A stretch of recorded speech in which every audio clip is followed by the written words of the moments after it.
छत्रपति शिवाजी महाराज की। छत्रपति शिवाजी महाराज की। छत्रपति शिवाजी महाराज की।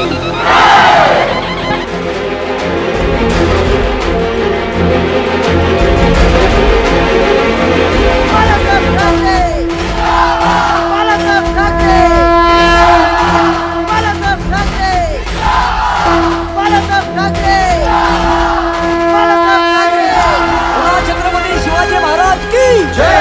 छत्रपति शिवाजी महाराज की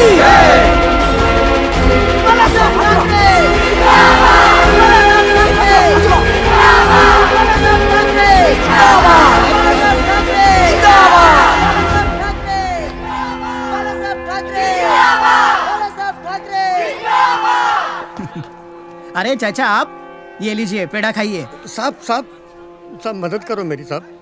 क्या हुआ? आपको तो पता है बाप दादाओं के जमाने से हम दूध का धंधा करते चले आ रहे हैं। बड़ी मेहनत करके घर खरीदा था, 2 साल पहले भाड़े पे दिया, लेकिन अब वो खाली नहीं करते साहब। वो कौन? कोई दादा है, उन्होंने जुए का अड्डा खोला है। मैं उनके पास बात करने गया तो कहते हैं हम उन्हीं के आदमी हैं। उन्हीं के? किसके? बाला साहब।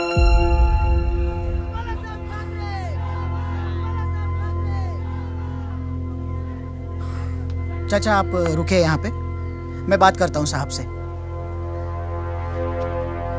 ए हटो साहब, उनके खोली पे किसी ने कब्जा किया है और उनका कहना है कि वो सब अपने ही लोग हैं। हो सकता। चाचा आइए, वो खोली का पता दीजिए मुझे। एक पेन दे। सुतारवाड़ी खोली नंबर 19।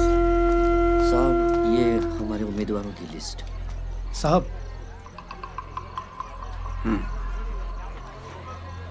बराबर है। हाँ साहब, हम कॉरपोरेशन का चुनाव लड़ने वाले हैं। हाँ तो क्या पूरी जिंदगी खाली मोर्चा और आंदोलन करते रहेंगे? कब तक इन नगर पिताओं की पूछ बनकर दर दर भटकते रहेंगे? अब हमारे सैनिक खुद नगर सेवक बनेंगे और लोगों का काम करेंगे। लेकिन साहब आपने हमें कुछ नहीं बताया। अभी बताया ना, चलो काम पे लोग।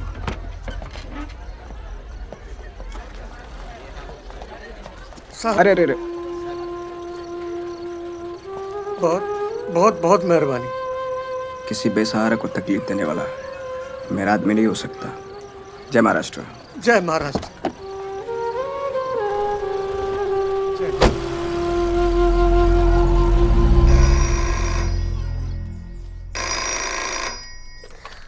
हेलो हेलो, हाँ बाला साहब है क्या? कौन बात कर रहा है? वही नहीं, मैं मनोहर जोशी। हाँ 1 मिनट। जोशी बोला पंत। साहब वो अपने पार्टी के बलवंत माने हैं ना, वो ठीक से बोलो। साहब वो मतलब अरे क्या है, साफ साफ बोलो। उन्होंने सभा बुलाई है साहब, वनवाली हॉल में शाम को 5:30 बजे। आपके खिलाफ सबको पर्चियां बांटते फिर रहा है, उसका कुछ करना पड़ेगा साहब। ठीक है ठीक है। हमारी पार्टी की आगे की रणनीति सबकी सहमति से तय होनी चाहिए। पार्टी के अंदर लोकतंत्र होना जरूरी है। शिवसेना किसी इक्के दुक्के की पार्टी बनकर रह जाए, यह हम हरगिज नहीं होने देंगे। तानाशाही नहीं चलेगी, यह हम नहीं होने देंगे।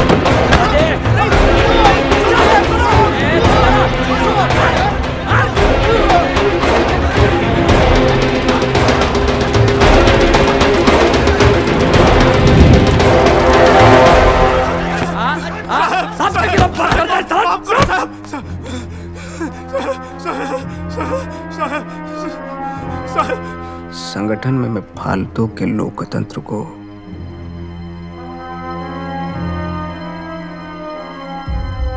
नहीं मानता। तो क्या आप लोकतंत्र के खिलाफ हैं? कहाँ है लोकतंत्र? कौन से लोकतंत्र की बात कर रहे हैं आप? मेरे हिसाब से दो ही लोकतंत्र हैं। एक वो जिसमें सहना है, चुप रहना है, या वो जिसमें सहना नहीं है, कहना है, लड़ना है अपने अधिकार के लिए, अपने हक के लिए और न्याय के लिए। अगर इस देश का कानून सबके लिए एक है, सबके लिए समानता है, और ये लोकतंत्र सबको एक नजर से देखता है, तो मैं क्यों नहीं मानूंगा इस लोकतंत्र को? अरे यहां अलग अलग धर्मों के अलग अलग कानून हैं। अगर इस लोकतंत्र की जबान सबके लिए एक है, तो मैं क्यों नहीं मानूंगा इस लोकतंत्र? मैं लोकतंत्र को मानता था जब कश्मीर में कश्मीरी पंडितों को भगा दिया गया, तो कहां गया था आपका ये लोकतंत्र? क्या कश्मीर हमारा नहीं है? क्या कश्मीरी पंडित हमारे नहीं है? पंजाब और हरियाणा के बीच सतलज का पानी आग उगल रहा है। आज भी बेलगांव और कारवार के मराठी महाराष्ट्र में शामिल होने के लिए आंदोलन कर रहे हैं। अपने मुंबई को महाराष्ट्र का हिस्सा होने के लिए 106 लोगों की आहुति देनी पड़ी। कहा था यह आपका लोकतंत्र? इसको जिंदा रखने के लिए और कितनी आहुति देनी पड़ेगी? 26 जनवरी को हम गणतंत्र दिवस मनाते हैं। एक ऐसा ही 26 जनवरी था, तब कहा गया था आपका ये लोकतंत्र, जब न जाने कितने बेगुनाह लोगों को मौत के घाट उतारा गया। बेलगांव कारवार सहित संयुक्त महाराष्ट्र होना ही चाहिए। बाळासाहेब ठाकरे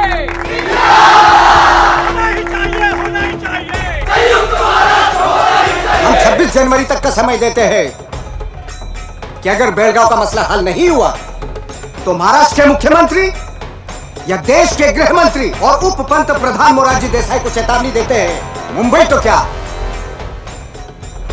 महाराष्ट्र की सीमाओं तक घुसने नहीं देंगे। ये ठाकरे होता कौन है मुझ पर रोक लगाने वाला?